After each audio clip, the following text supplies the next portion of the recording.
Assalamualaikum warahmatullahi wabarakatuh. Selamat sore, salam sejahtera bagi kita semua. Kembali kita lanjutkan kegiatan kita pada sore hari ini, bincang-bincang Polis Brief, yang mana pada sore ini kita menghadirkan dua pembicara, satu dari partai politik dan satu dari CSO atau Society Organization yang membersamai kegiatan Polis Brief ini. Jadi saya perlu sampaikan, saya Rafauli sebagai moderator pada kesempatan hari ini. Polis Brief ini atau kertas kebijakan ini merupakan upaya anak-anak atau kader-kader muda di partai politik dan CSO yang kami lakukan selama setahun lebih, tentu dalam upaya bagaimana agar supaya partai politik bisa semakin relevan, inklusif, dan responsif terhadap apa-apa yang baik secara internal maupun eksternal kehendaki. Itu seri diskusi kita pada sore hari ini tentang dinasti politik, yang mana tentu kita sudah bisa lihat dinasti politik ini tentu dapat menjadi pro dan kontra di masyarakat, baik juga secara internal partai politik yang tentu mengamini bahwa ada dinasti yang terjadi dalam ruang-ruang struktur yang ada dalam institusi partai politik ini. Untuk itu pada sore ini kita kedatangan narasumber yang kompeten di bidangnya. Ada Kak Solihin sebagai pengurus DPW Partai Golkar Sulawesi Selatan. Kemudian ada Kak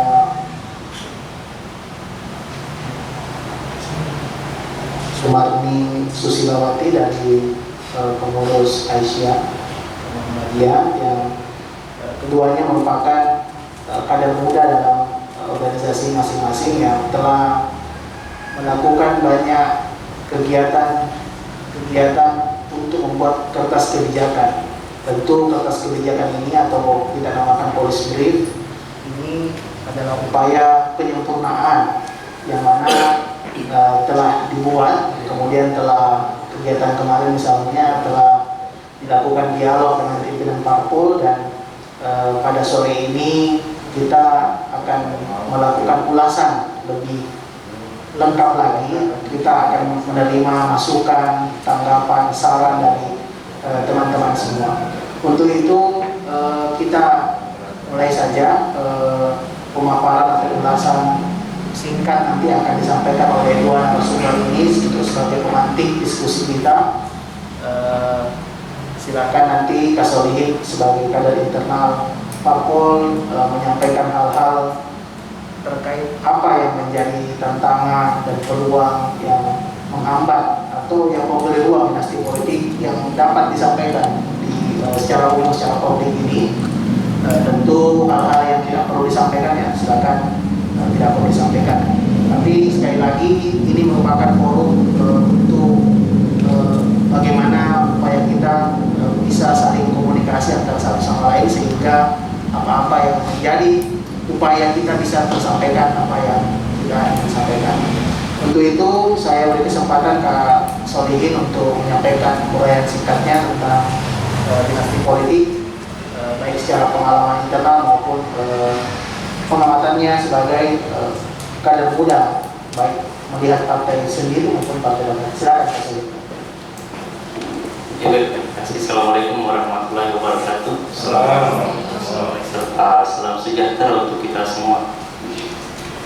Sedikit klarifikasi tadi bahwa saya dianggap berkompeten untuk menyampaikan ini, bahwa penting saya jelaskan bahwa asal muasal ini sampai dibuatnya Polis Brief adalah dengan diajaknya beberapa kader muda dari partai politik yang ada untuk kemudian bekerja sama menyusun Polis Brief tentang beberapa tema. Mungkin sudah berlangsung beberapa waktu ini, dan hari ini adalah hasil kerja teman-teman kader muda partai politik tentang dinasti politik.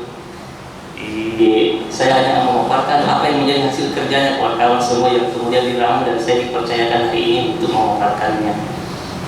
Adapun tentang dinasti politik, kalau kita berbicara secara etimologi, ini kerajaan. Sementara ketika ditarik dalam wacana dinasti politik, maka tentu mendapatkan pemaknaan yang berbeda. Mengawali tentang kenapa apa hal paling substansial kenapa dinasti politik ini bisa terjadi.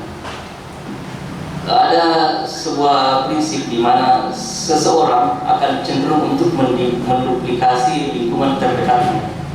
Kalau kita melihat bahwa arti dinasti politik adalah meneruskan kekuasaan dalam satu lingkar keluarga, maka kembali ke kesimpulan tadi bahwa seseorang akan cenderung menduplikasi apa yang di lingkungan terdekatnya. Seorang anak yang melihat orang tuanya seorang insinyur, ada kemungkinan ketika ditanya kalau besar mau jadi apa, ingin jadi insinyur.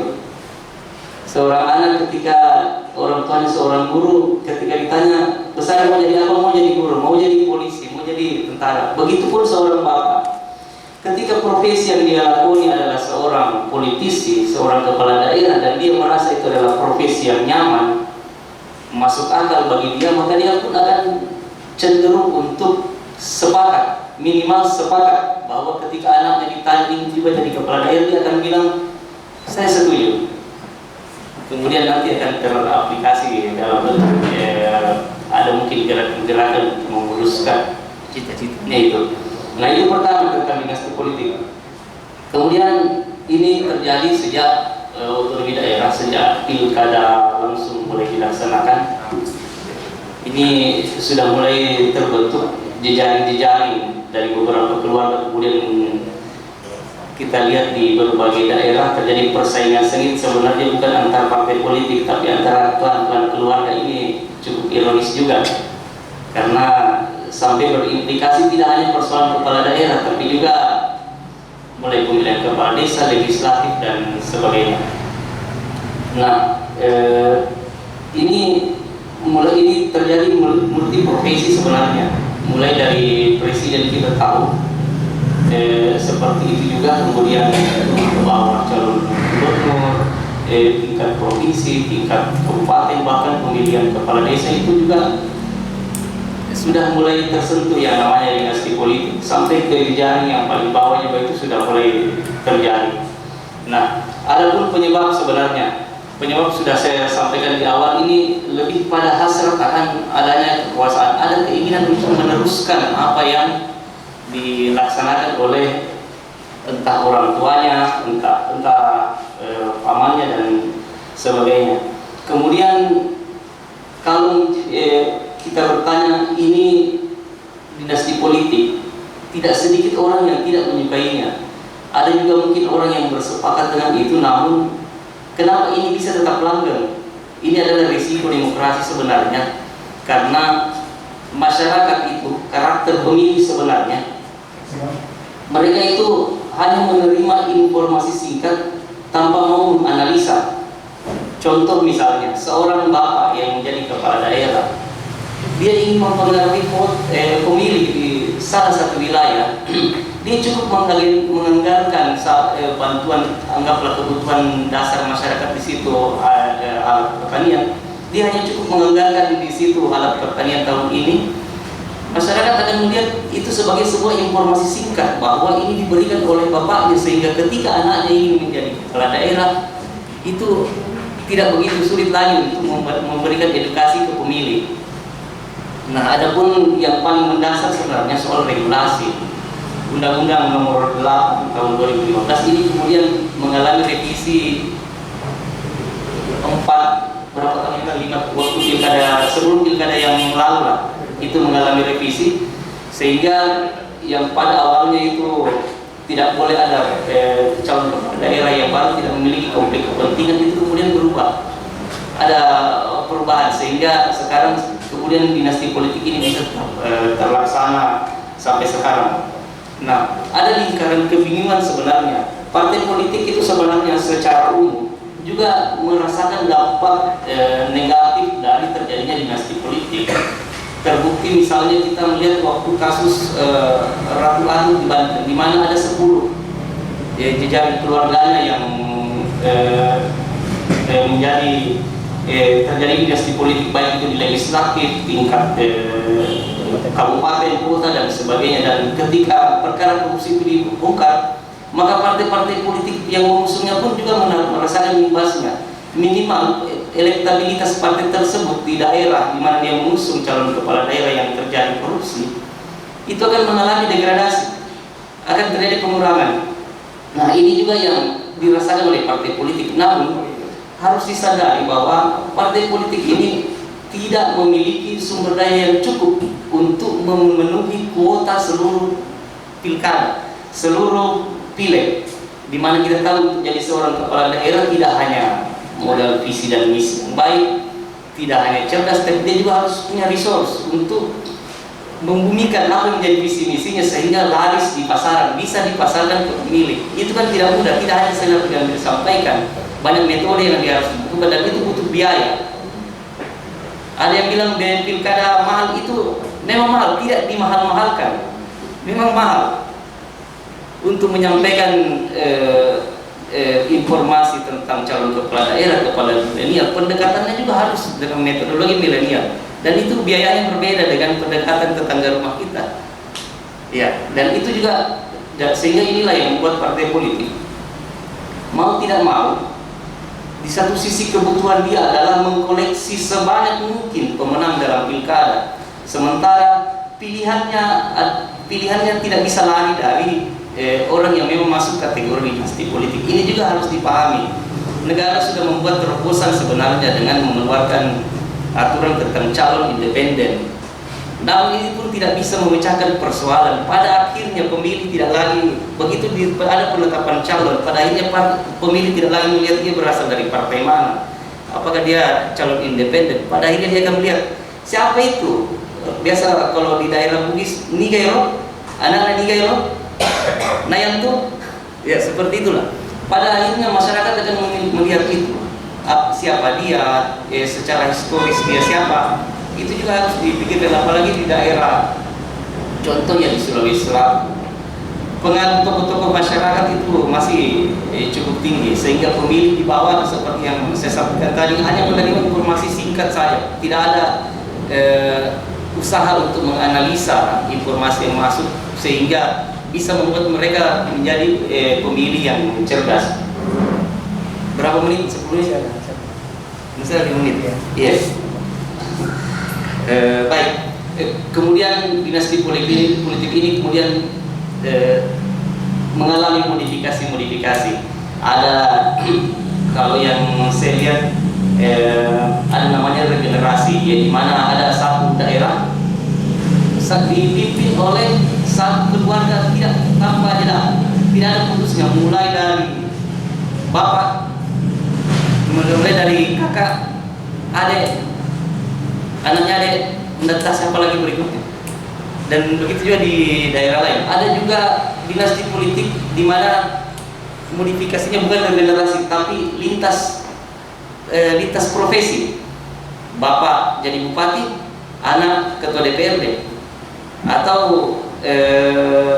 bapak bupati kemenakan lagi yang jadi legislatif atau beberapa SKPD. Kemudian yang ketiga, dinasti politik lintas daerah. Misalnya seperti yang di Ratu Atut itu ada di Tangerang Selatan misalnya, ada juga di mana. Nah, ini bentuk-bentuk yang terjadi dari dinasti politik. Lebih lanjut mungkin ini sekedar kita paparkan saja kenapa ini sampai ada, bagaimana situasinya. Tentu saja teman-teman yang hadir mendengarkan punya juga masukan-masukan yang lain, bisa barangkali diperjelas nanti dalam bentuk diskusi-diskusi. Tapi pada intinya apa yang saya sampaikan hari ini adalah apa yang menjadi pikiran oleh teman-teman kader muda partai politik yang terlibat dalam pembuatan brief tentang dinasti politik ini. Ya, saya rasa begitu dulu. Ya, terima kasih atas uraian singkatnya terkait bagaimana dinasti politik ini langgeng, bahkan sampai perlu ada memutus mata rantai dinasti politik ini. Nah ini KAD tentu banyak mengalami ya, asam garamnya di partai politik yang tentu nanti kita bisa sharing melalui tanggapan atau bertukar pikiran nanti dalam sesi tanya jawab kita. Tidak adil rasanya kalau misalnya hanya dari partai politik saja, tentu ada CSO yang membersamai kegiatan kertas kebijakan kita ini atau upaya-upaya mendorong bagaimana partai politik ini bisa semakin relevan. Tentunya ya kita tentu harus melihat dari sisi lain atau second opinion. Nah, inilah kita hadirkan perwakilan dari CSO, ada dari Aisyah Kak Susilawati akan memaparkan bagaimana pandangannya tentang dinasti politik yang terjadi baik secara internal dalam organisasinya maupun pandangannya Kak Susilawati melihat dinasti politik ini tentu acuannya melihat dari prosedur yang kita buat bersama yang telah dirangkai oleh teman-teman kader muda di partai politik dan CSO. Untuk itu waktu 10 sampai 15 menit saya berikan. Baik. Bismillahirrahmanirrahim. Assalamualaikum warahmatullahi wabarakatuh. Mohon maaf agak sedikit ini suaranya. Ya, terima kasih banyak kepada moderator atas kesempatan yang diberikan kepada saya. Juga terima kasih banyak kepada narasumber yang bersama hari ini yang tentunya lebih banyak berpengalaman di bidang politik dibandingkan saya. Yang perlu saya sampaikan mungkin ya saya dari Nasyatul Aisyah, anaknya Aisyah, tetapi berbeda berbeda struktur kepemimpinan. Hanya memang kalau di Aisyah semuanya usianya di atas kami. Kalau kami khusus ortol perempuan muda Muhammadiyah, jadi usianya usia muda 17 sampai 40 tahun. Baik, terima kasih banyak. Nah, berbicara tentang dinasti politik, kalau kita melihat di masyarakat sekitar memang masih sangat jarang dibicarakan oleh masyarakat awam. Dinasti politik ini kan lebih menarik perhatian mungkin teman-teman aktivis, kemudian para kader-kader partai, tetapi untuk masyarakat awam itu masih jarang diperbincangkan, sehingga mungkin salah satu tujuan adanya Pulse Brief ini supaya kita bisa mengedukasi masyarakat terkait dengan dinasti politik itu sendiri.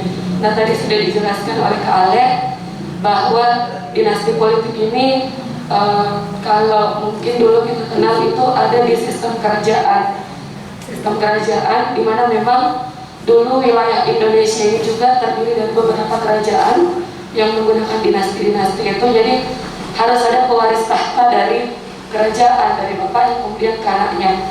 Nah, menurut sejarawan UGM bahwa memang dinasti politik ini itu adalah culture yang kemudian ketika Indonesia menganut sistem demokrasi belum bisa menghilangkan yang namanya budaya dinasti itu hingga sekarang ini.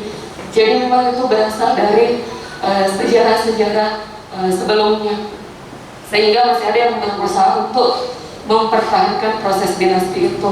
Seperti tadi yang disampaikan kalian, proses dinasti ini terjadi mungkin karena melihat orang tuanya yang bekerja sebagai politikus atau beraktivitas sebagai kepala daerah dan sebagainya. Karena memang ya begitu kondisi kita di Indonesia khususnya di masyarakat, bahwa orang tua itu menjadi role model anak-anaknya. Jadi kalau istilahnya yang sering kita dengar itu ada istilah like father like son. Jadi anak itu selalu mau jadi seperti dengan ayahnya. Itu mungkin salah satu hal yang juga mendasari kenapa sampai hari ini dinasti politik ini terus berkembang di Indonesia.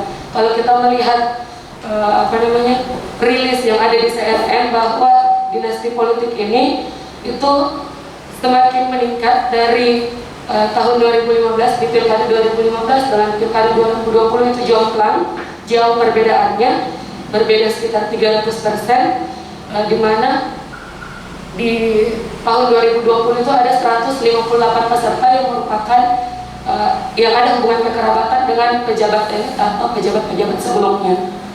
Nah, kemudian ini yang mungkin dampak, ada beberapa hal yang menjadi perhatian terkait dengan maraknya dinasti politik di Indonesia. Seperti tadi disampaikan bahwa dinasti politik ini bukan hanya di kalangan elit di tingkat pusat, tetapi sampai dengan di tingkat daerah. Ini saya alami sendiri di tempat tinggal saya, di lingkungan saya. Kepala desa setelah ayahnya menjabat, anaknya lagi. Dan kita mungkin budayanya ada budaya sungkan yang tidak berani untuk tidak berani untuk mengambil alih apa yang sudah dijalankan selama ini. Jadi, dan saya ingat pada saat itu tidak ada sama sekali yang berani maju untuk melawan sebagai kepala desa waktu itu. Jadi dia jalan tunggal. Bahkan yang lucunya di periode kedua itu ya bersama kakaknya sendiri. Jadi hanya sekadar pemenuhan itu yang memang fenomena kita di masyarakat. Bahkan mungkin teman-teman di partai politik pun mengalami hal yang sama, bahwa yang salah satu dampak dari adanya dinasti politik ini adalah tertutupnya ruang bagi teman-teman yang lain yang mungkin memiliki juga potensi, yang memiliki kualitas, tetapi karena adanya dinasti politik ini dan juga terbatas tadi seperti yang disampaikan, terbatas di finansial untuk biaya pilkada dan sebagainya, sehingga teman-teman yang lain yang punya potensi itu terhambat.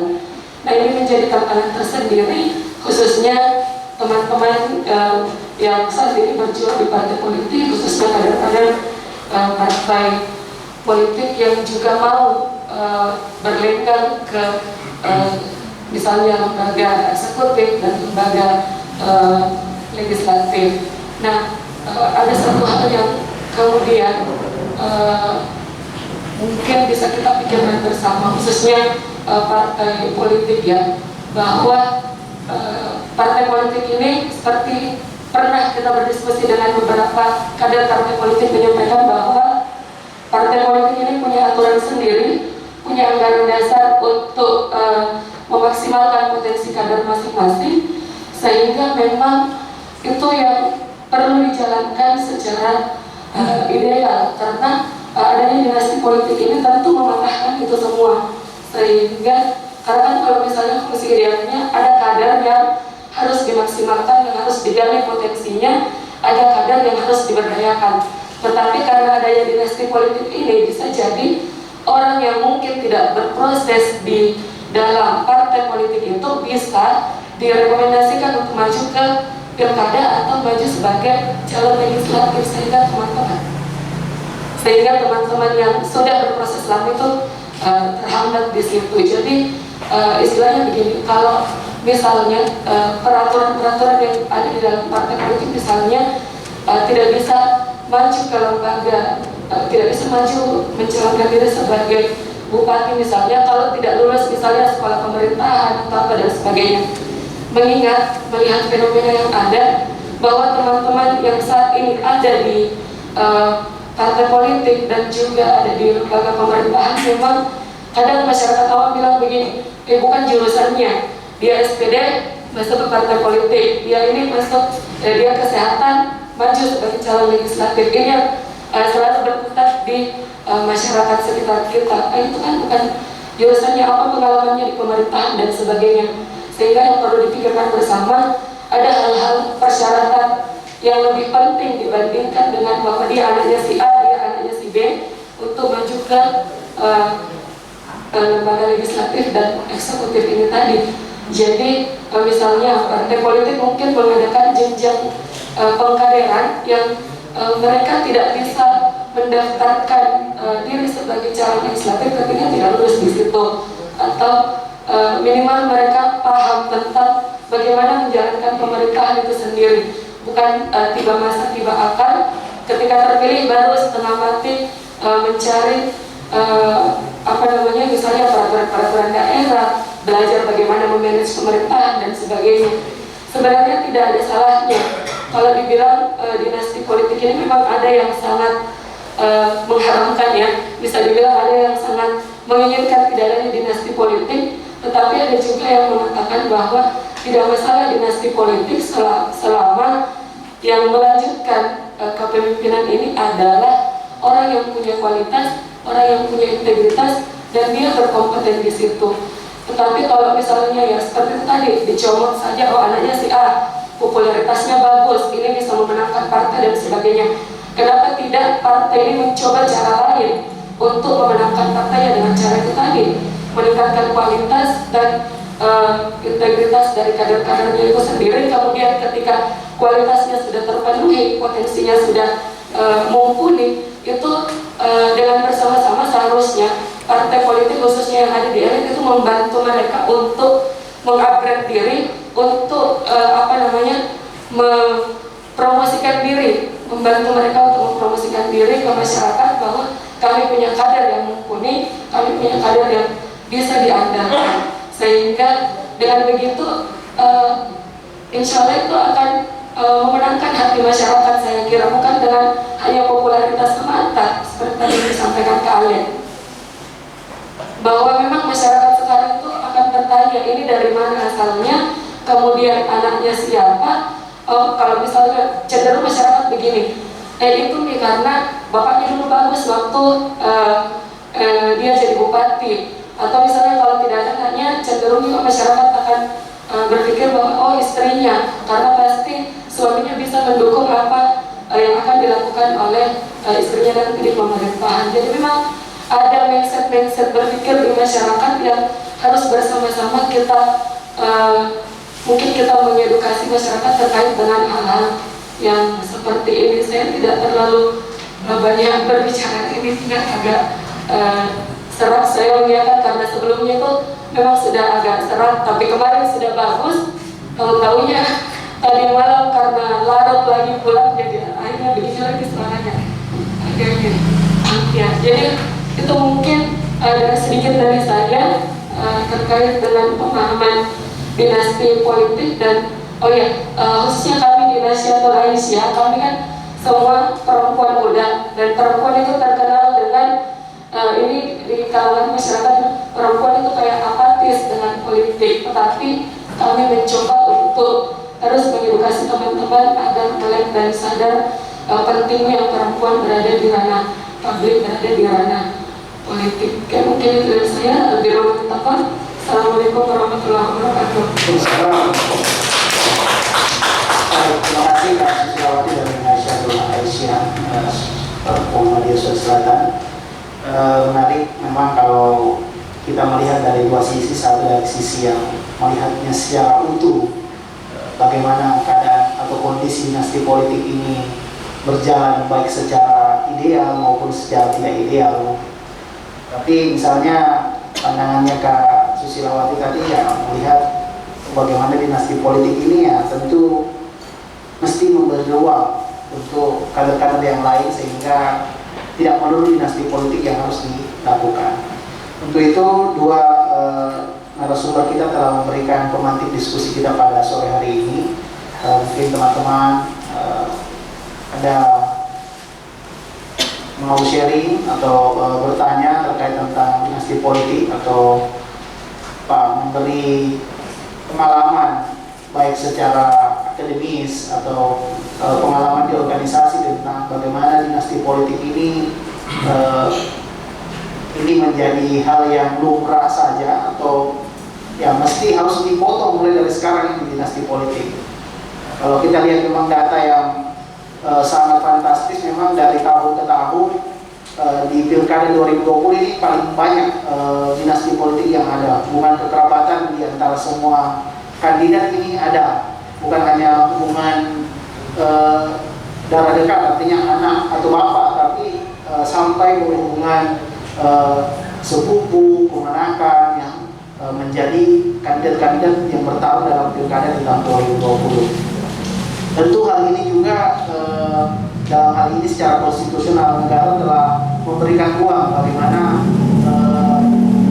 hubungan darah ya dapat melanjutkan kepemimpinan estafet keluarga. Jadi secara konstitusional juga tidak ada hal yang melarang karena hal ini sudah disahkan oleh MK, sehingga ya regulasi-regulasi yang perlu sehingga dinasti politik ini perlu dikat misalnya untuk memberi ruang kader-kader muda yang tentu memiliki pengalaman yang berjenjang tentunya tadi, kadang harus tiba-tiba terhambat atau terpotong masa proses menjadi untuk mengakses menjadi peluang untuk masuk dalam kursi eksekutif sampai legislatif harus terpotong dengan adanya proses rekrutmen eksternal yang datangnya tiba-tiba tanpa proses pengkaderan tiba-tiba ada atau anaknya karena sudah sarjana bisa langsung ikut mencalonkan menjadi calon bupati atau calon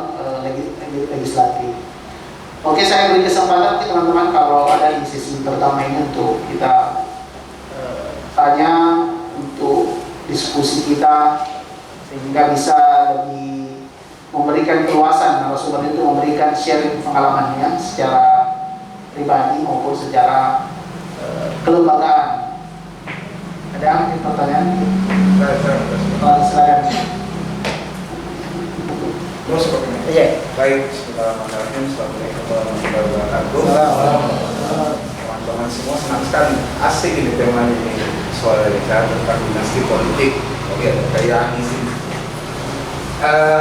Yang saya mau sampaikan begini, ketika kita bicara dinasti politik, proses dinasti politik itu sendiri sama kuatnya dengan apa yang kita kenal sebagai politik itu sendiri.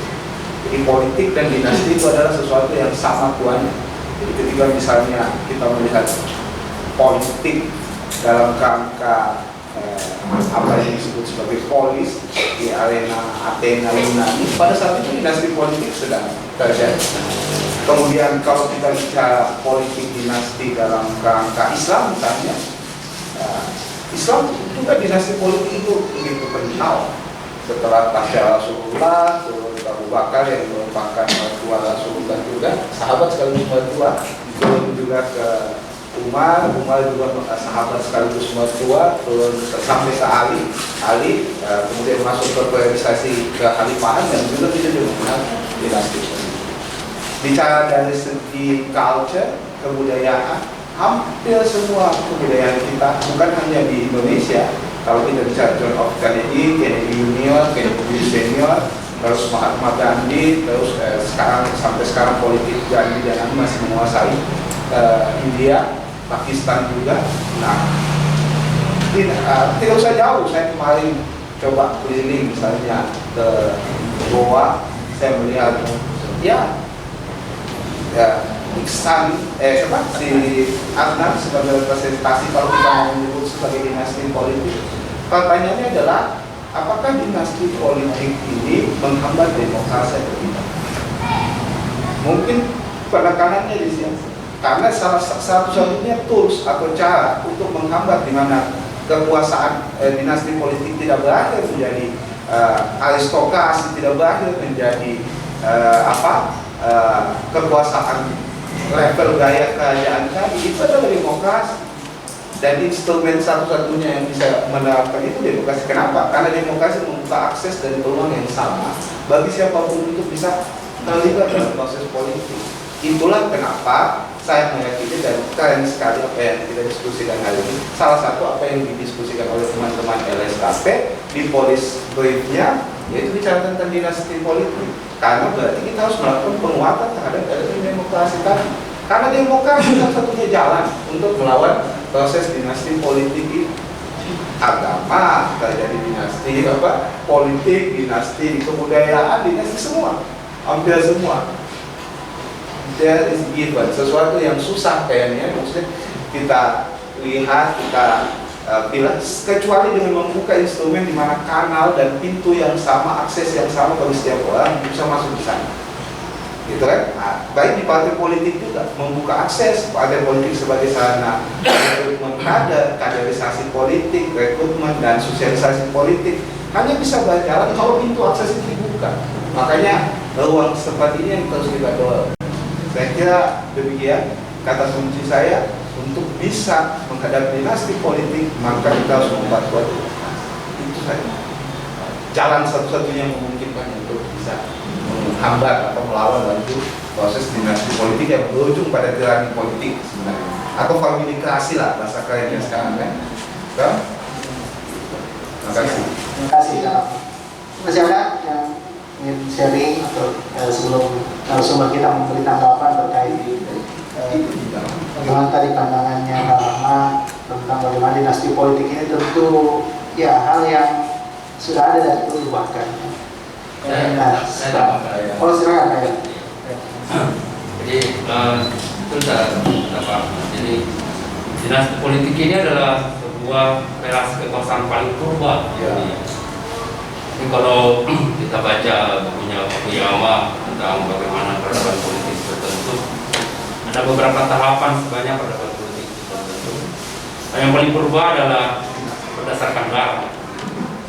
Jadi ketika orang membuat kekuasaan, orang kemudian membangun relasinya berdasarkan darah. Kemudian itu berlanjut ke bagaimana caranya kita membangun hubungan-hubungan dengan orang-orang di luar darah.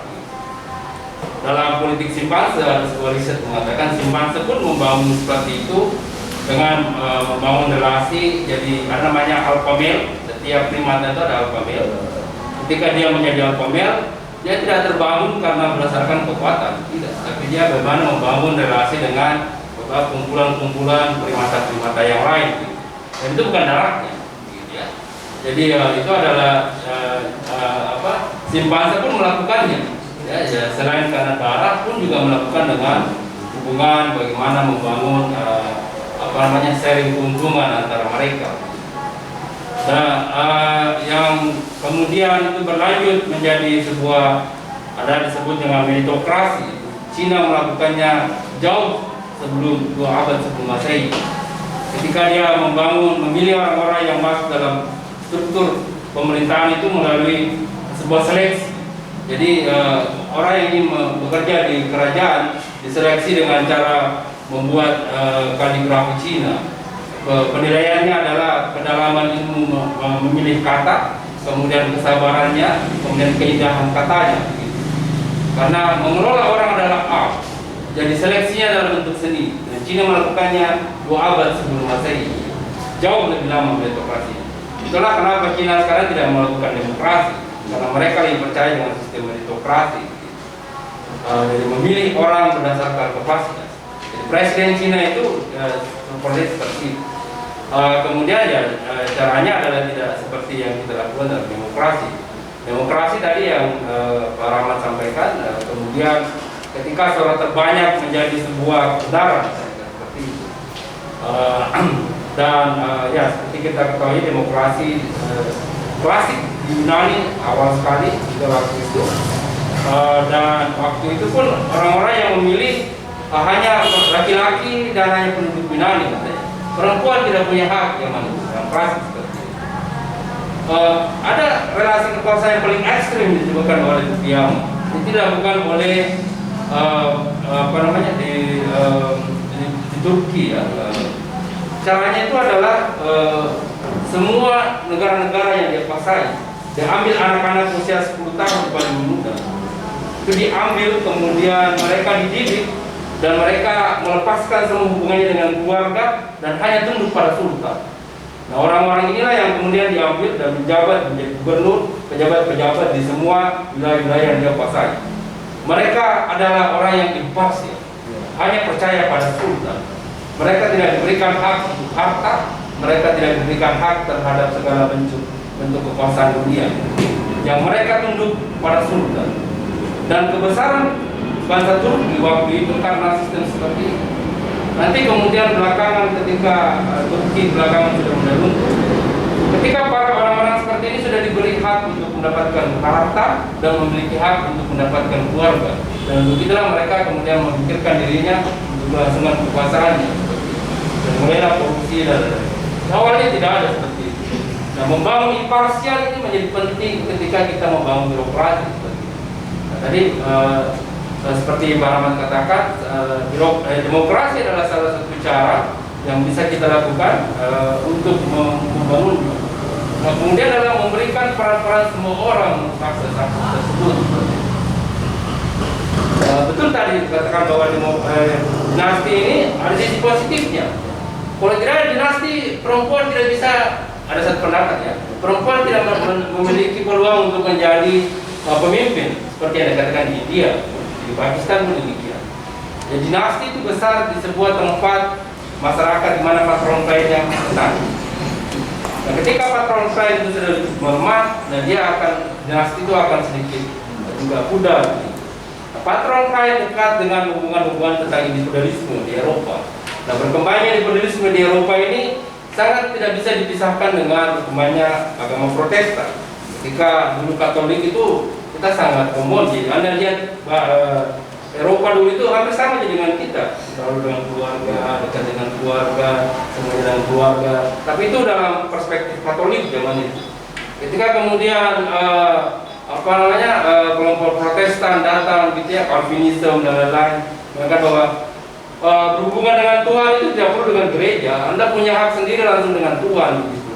Dan setelah itu kemudian simbol-simbol tentang keagamaan itu kemudian dihilangkan menjadi ke individu masing-masing gitu. Dan sejak itulah kemudian Eropa berubah menjadi sangat individualis ketika mereka lagi tidak tergantung pada institusi-institusi lebih besar dari mereka, misalnya seperti agama, negara, dan termasuk keluarga. Jadi yang membuat Anda masuk surga adalah Anda sendiri begitu. Itulah kemudian ideologi individualisme berkembang besar sekali pasca Protestanisme. Makanya Max Weber menyebutnya dalam etika Protestan.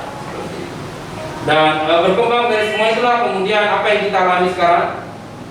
Kita masih melakukan sebuah relasi kekuasaan purba dengan sistem dinasti dan sistem politik demokrasi juga ada bagusnya, tapi kemudian sering sekali capture gitu ya.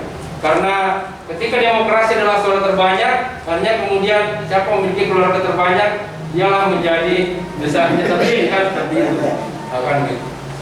Seperti misalnya di Sopeng ada Pancambang, kita tahu punya istri sampai 9, dan dia memiliki suara yang sangat besar di provinsi, salah satu anggota dewan yang memecahkan suara minimal misalnya seperti itu. Orang melakukannya seperti itu kan, seperti itu. Dan menurut saya itu adalah fenomena menarik gitu ya. Dan secara legal politik itu memungkinkan seperti itu. Tapi di sisi lain juga kita tidak ingin, makanya kita inginkan partai politik lah yang kemudian melakukan seleksi kepada orang-orang yang ingin menjadi pemimpin dalam sistemnya gitu. Karena partai politik ini menjadi sebuah nadi dari demokrasi gitu. Kalau tidak ada partai politik, tidak ada demokrasi kan gitu ya. Ataupun demokrasi jadi demokrasi abal-abal gitu ya. Seperti zaman Orde Baru ada partai politik, tapi dia bukan menjadi sebuah sumbu dari semua keinginan masyarakat seperti itu.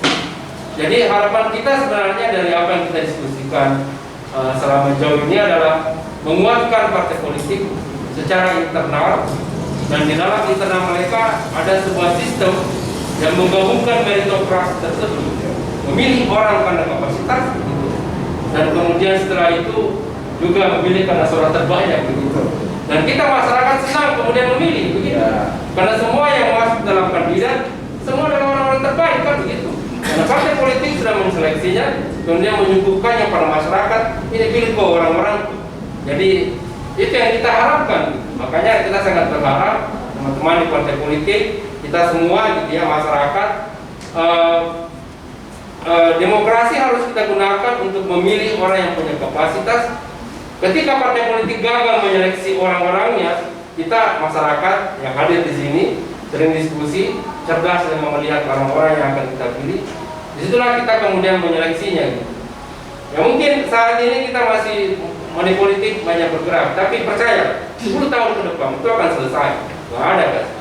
Saya percaya. Kalau saya, orang kita masih sekarang seperti ini, tapi ini akan sedikit demi sedikit akan akan sedikit berubah.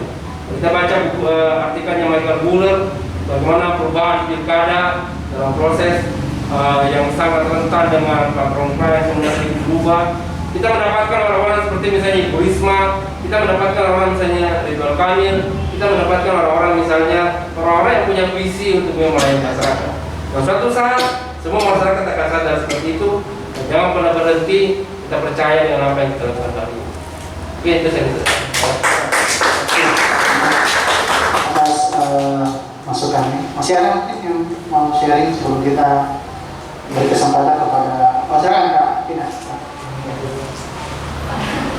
Saya mungkin cuma berbicara tentang prosesnya sedikit Kak, karena tadi sudah diberikan gambaran yang saya rasa sangat luas ya dari Pak Yani terkait dengan bagaimana sejarah dinasti politik membangun peradaban, kemudian bagaimana revolusi yang terjadi di negara-negara seperti Eropa terkait dengan bagaimana perubahan mindset di sana. Tapi kalau saya di sini mau sedikit memberikan insight terkait dengan sempat tadi disinggung sama Pak Yani bahwa ternyata dinasti politik yang terbangun selama ini juga merupakan empowering bagi perempuan. Seperti itu, banyak peran-peran perempuan yang bermunculan karena adanya hubungan kekerabatan atau hubungan darah. Seperti beberapa hari ini yang lalu kita peringati Hari Kartini, mungkin teman-teman sekalian nonton filmnya yang dipublis itu. Kalau misalnya kita bisa refleksi dari situ, ternyata peran-peran Kartini pun dibangun dari adanya support dari kekerabatan. Jadi seperti itu. Nah, saya berpandangan seperti ini. Sebenarnya yang paling bagus di highlight selama ini adalah bagaimana kita memperkenalkan di masyarakat terkait dengan personal yang ada. Jadi terkait dengan apa-apa yang selama ini dia kerjakan sebagai personal, apa-apa peran yang dia dapatkan. Jadi saya beranggapan bahwa selain kita memperkuat bagaimana sistem yang terbangun dalam partai, sistem kaderisasi yang hadir dalam partai, harus juga terus digaungkan bagaimana pendidikan politik di masyarakat. Artinya harus digaungkan bahwa masyarakat harus betul-betul memilih sesuai dengan apa yang mereka butuhkan. Mereka punya hak politik dan mereka punya hak untuk menempatkan orang-orang yang memang sesuai dengan kepentingan masyarakat. Jadi seperti itu. Jadi penting hadirnya selain kita memperkuat sistem rekrutmen partai yang di dalam, setelah itu mungkin bisa dilakukan personal branding kepada tokoh-tokoh politik yang ada. Karena kita ketahui bersama Kak bahwa begitu banyak lowongan kerja ataupun info-info pekerjaan yang terbuka, tapi kita tidak pernah melihat secara terbuka ada tidak lowongan untuk masuk ke partai. Dari mana sumber-sumber informasi itu hadir? Kan itu yang tidak pernah terbuka secara luas. Andaikan lowongan untuk masuk ke partai sama melihatnya dengan lowongan pekerjaan, mungkin akan jauh lebih bagus. Ya, kita jadi broker, tidak ada lowongan untuk masuk ke partai. Kemudian kita tidak pernah merasa dekat dengan figur-figur politik yang ada. Utamanya saya sebagai perempuan. Saya kan punya aspirasi sebagai perempuan, punya hak yang ingin saya perjuangkan melalui wakil-wakil rakyat. Harusnya saya bisa merasa dekat sama wakil yang akan saya pilih nantinya. Nah itu yang kurang sekali, kurang sekarang. Itu kurang media komunikasi antara kita dengan figur-figur politik yang ada. Nah kalau misalnya kita refleksi bersama, sebenarnya kata dinasti politik ini tidak bisa ditempatkan sebagai sebuah kesalahan ketika personal betul-betul dibangun secara semestinya. Jadi selain pendidikan politik, kaderisasi di partai penting, juga penting pendidikan politik di masyarakat. Jadi seperti supaya ada balance yang hadir. Jadi adanya peningkatan kapasitas di partai politik, ada juga peningkatan kapasitas masyarakat untuk tahu betul-betul figur apa yang mereka butuhkan sebagai representasinya. Jadi seperti itu saya Kak. Oke, terima kasih. Siap, terima kasih Kak. Menarik ini, kasihan dinasti politik disebut-sebut namanya terus.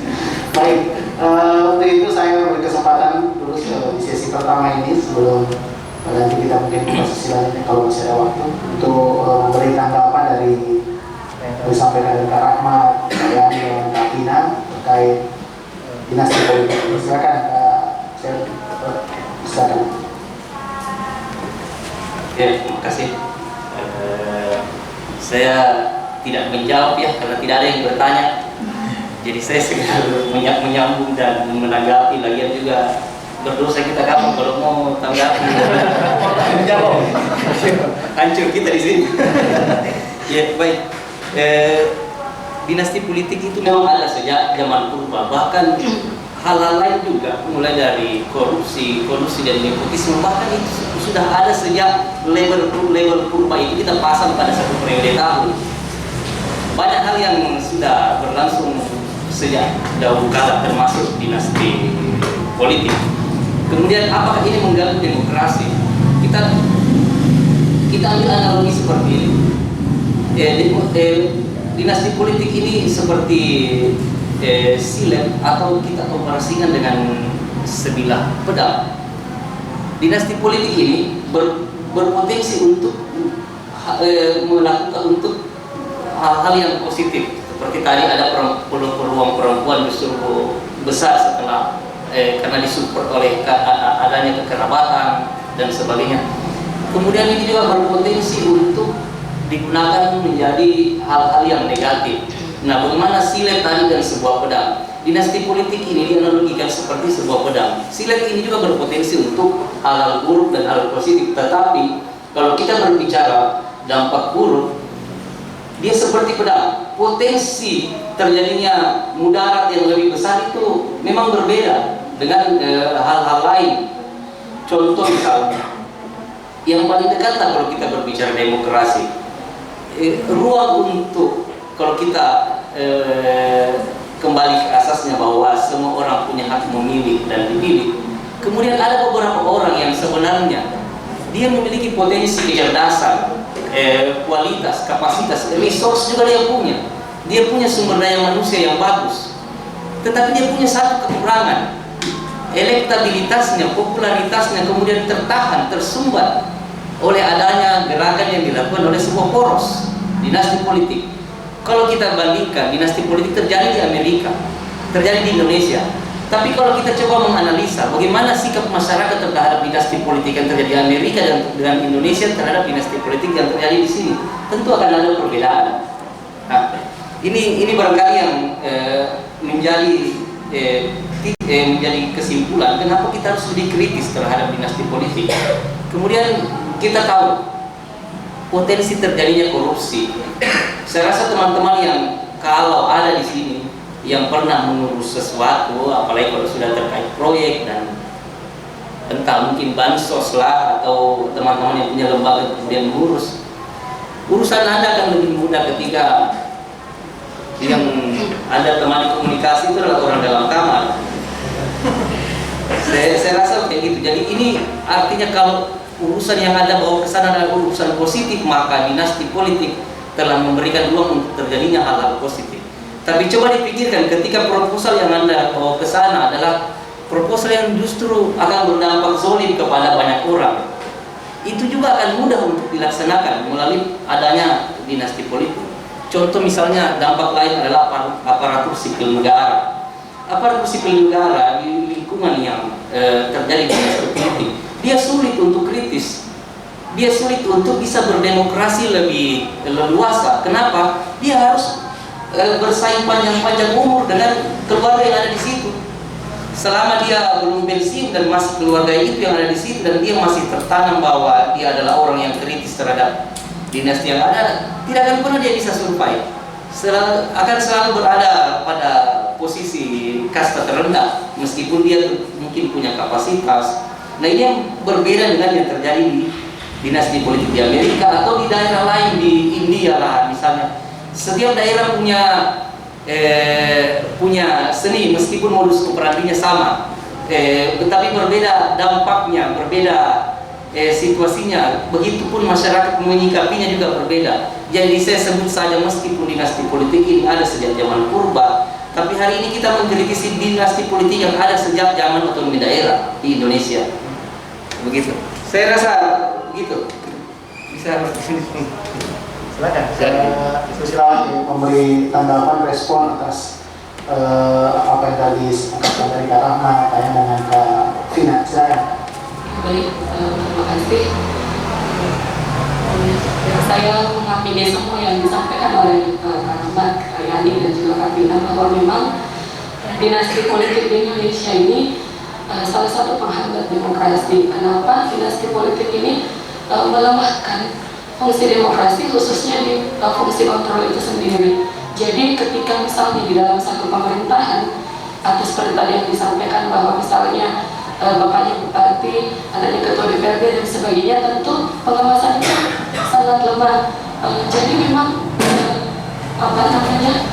ya, itu salah satu hal yang perlu diperhatikan juga, bahwa fungsi kontrol itu seharusnya berjalan dengan baik untuk pemerintahan yang lebih baik. Tetapi karena adanya hubungan kekerabatan, adanya hubungan keluarga atau mungkin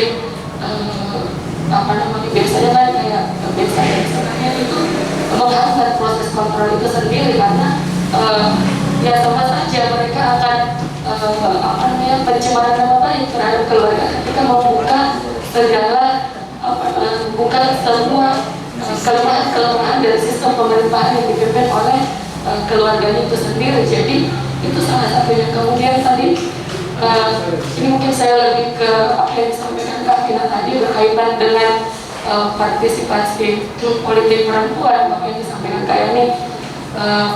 Ya, kebanyakan memang yang sekarang berada di parlemen itu adalah yaitu tadi hasil dari dinasti politik untuk yang perempuan, tetapi kita berusaha bagaimana bisa memunculkan figur-figur lain untuk mengisi nantinya. Ini sebenarnya permasalahan kita adalah setelah adanya afirmasi politik 30% untuk perempuan, itu tetap saja perempuan-perempuan, sebagian perempuan di luar sana tetap saja tidak mau dan cenderung apatis untuk berada di politik, itu berada di ranah politik itu sendiri, sehingga salah satu hal yang banyak kita lihat di pilkada-pilkada ataupun di pemilihan legislatif itu untuk memenuhi kuota 30% itu sendiri biasanya ambil dari anaknya, ambil dari ponakannya dan sebagainya, karena untuk merekrut orang lain terkadang juga mereka berpikir perempuan mana yang ingin berpartisipasi di politik. Ini juga salah satu hal yang perlu menjadi perhatian bersama, kurangnya pengetahuan politik untuk perempuan tidak ada. Mungkin ada sebagian, ya, saya pernah mendengar ada sekolah politik perempuan, tetapi juga tidak maksimal. Dan seharusnya orang-orang atau misalnya perempuan-perempuan yang ada di lembaga legislatif sekarang ini harus memikirkan bagaimana perempuan-perempuan yang lain bisa berada di ranah politik dengan memberikan satu ruang diskusi seperti yang disampaikan bahwa memang tidak ada, jarang bertemu atau mungkin sama sekali tidak pernah bertemu, padahal di Sulawesi Selatan ini kita tahu bahwa ada kaukus perempuan parlemen yang biasanya di sana ada diskusi-diskusi terkait dengan pelibatan perempuan di ranah publik, tetapi mungkin masih terbatas ruang lingkupnya. Nah, kemudian ini yang fenomena di masyarakat kita setiap ada pilkada seperti tadi yang disampaikan Kak Yani, itu adalah money politik. Sebelum proses pilkada biasanya masyarakat kita cenderung pragmatis ketika diajak untuk berdiskusi, untuk berdialog, apalagi kalau misalnya harus menghabiskan waktu sampai 2 hari, 3 hari, tentu pertanyaannya ya kita tahu semua pertanyaan apa yang akan muncul ketika kita mengajak masyarakat untuk hadir di satu tempat bersama-sama membicarakan hal-hal yang penting. Dan saya kira ini semua juga ada penyebabnya, bukan serta-merta ada, tetapi ada sistem yang memang mengajarkan masyarakat kita untuk bersikap seperti itu, bersikap pragmatis. Nah, jadi memang pekerjaan kita ini sangat besar dan sangat banyak kalau dibilang untuk memutus mata rantai dinasti politik itu betul-betul demokrasi harus berjalan dengan kuat. Kalau tadi Kak Vina sampaikan bahwa memang perlu support kekerabatan, yang kami juga menyadari hal itu. Kenapa? Karena kami di Muhammadiyah khususnya, tentu yang mendirikan Muhammadiyah adalah Kiai Haji Ahmad Dahlan, kemudian yang mendirikan Aisyah, yang menggerakkan Aisyah adalah istri dari beliau, yaitu Kiai Walidah, yang tetapi seiring dengan perkembangan dan perjalanan kita menyadari bahwa ada hal yang perlu dilakukan untuk proses-proses demokrasi itu tadi. Maka untuk sampai dengan saat ini proses kepemimpinan itu betul-betul dilakukan dengan proses kaderisasi yang mapan dan betul-betul memunculkan kader-kader yang dianggap mampu memimpin organisasi. Mungkin ini salah satu juga yang perlu dilakukan di partai politik. Itu tadi bahwa penting sekali melakukan kaderisasi yang baik dan mumpuni untuk menghadirkan kader-kader yang bisa bekerja dengan baik untuk masyarakat kita, karena kita tidak bisa memungkiri beberapa kasus-kasus korupsi. Jadi saya tidak usah menyebutkan di mana-mana tempatnya yang kita sudah tahu. Untuk kasus-kasus korupsi memang sudah orang tuanya yang dilakukan penyidikan, ternyata adiknya juga terlibat, anaknya juga terlibat dan sebagainya. Jadi ya itu hal-hal juga yang merusak. Nah, sebenarnya itu adalah salah satu hal yang merusak juga kepercayaan masyarakat terhadap partai politik, sehingga masyarakat cenderung kayak ya bodoh amat dengan pilkada dan sebagainya. Memang money politik masih terus berjalan, karena seperti itu masyarakat berpikir ketika mereka sudah di legislatif, ketika sudah memimpin pemerintahan, toh mereka tidak akan kembali melihat kita seperti apa kondisi kita dan sebagainya. Kita tidak bisa berjaya kalau bukan kita sendiri yang bekerja. Kita tidak bisa, ya istilahnya kita harus berdiri di kaki sendiri untuk mencapai apa yang kita inginkan. Itu mungkin yang menjadi pemikiran masyarakat pada umumnya. Mungkin itu saja dari saya. Tapi dan kurangnya mohon dimaafkan. Assalamualaikum warahmatullahi wabarakatuh. Waalaikumsalam. Baik, saya belum memberikan dulu sesi selanjutnya, tapi masih ada tadi kayaknya pertanyaan yang perlu jawab nih sama Kak Ale. Kira-kira kenapa Walker tidak ada di Walker ini kalau di partai ini? Bagaimana di pengalaman di Walker? Coba jelaskan dulu, sharingnya dulu. Dijawab itu. Iya, tapi jadi terkait partai politik, biar lebih sedikit ada juga tadi yang menyatakan mengenai peran partai politik seharusnya begitu penting untuk mengarahkan pemilih agar pemilih dan semua proses agar tidak terjadi dampak-dampak buruk dan dinasti politik. Kalau bagi saya, partai politik itu ibarat seperti dia membangun sebuah kanal besar dengan mekanisme alirannya sendiri. Ada di sana urutan-urutan prosedur aliran, mungkin dibelokkan ke kiri, kemudian ditampung, kemudian ditumpahkan, kemudian diperkecil, dan kemudian intinya ini ibaratnya sebuah saluran yang punya mekanisme sendiri. Namun semua orang yang ada di sekitarnya bisa membuang apa saja masuk ke dalam situ. Nah, peran partai politik sesungguhnya di situ dia sangat tergantung pada input yang masuk. Dia juga anggaplah sebagai sebuah industri, di mana industri manufaktur yang akhirnya melahirkan kepala-kepala daerah yang berkualitas sesuai dengan harapan dan ekspektasi masyarakat. Namun dia sangat terkait pada input yang dalam hal ini pemilih dan kemudian kondisi-kondisi masyarakat, sehingga apa keputusan yang dikeluarkan kepala daerah yang dia tawarkan, yang dia suguhkan kepada pemilih nanti itu memang berkualitas, karena seperti kayak Anda tadi mengatakan bahwa 10 tahun ke depan akan terjadi perubahan. Kita berharap itu kalau bisa lebih cepat kan? Kita berharap itu karena pada akhirnya partai politik itu sudah menyusun. Kita tahu barangkali tidak ada satupun partai politik dengan visi misi yang semuanya disusun oleh para pakar. Kemudian semuanya bisa menjadi sangat bagus karena ada tokoh-tokoh partai yang siap membela, ada ART-nya di berbagai forum. Jadi intinya adalah partai politik ini menjadi corong yang baik untuk meminimalisir dampak-dampak negatif dari institusi itu, juga sangat bergantung pada kondisi masyarakat, sehingga diharapkan selain partai ada juga pihak-pihak lain yang melakukan edukasi kepada masyarakat untuk lebih cerdas dalam memilih dan tidak lagi hanya memilih berdasarkan informasi singkat, tapi punya sedikit kemampuan analisa untuk menentukan pilihan. Singkat tadi soal partai politik, kenapa tidak buka lowongan kerja? Malu-malu partai buka lowongan kerja karena tidak ada gajinya. Di sini murni pengabdian, insya Allah. Siap, terima kasih. Ya, jadi menarik memang apa yang disampaikan kedua narasumber pada sore hari ini. Mungkin kita masih punya waktu sekitar 5-10 menit, mungkin kalau ada pertanyaan.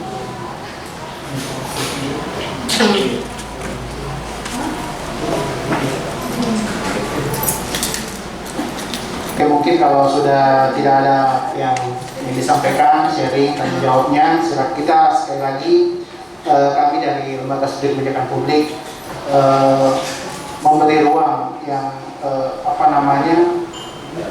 membantu mengadvokasi bagaimana partai politik ini bisa mendorong, bisa semakin responsif terhadap apa-apa yang diinginkan oleh kader muda tentunya.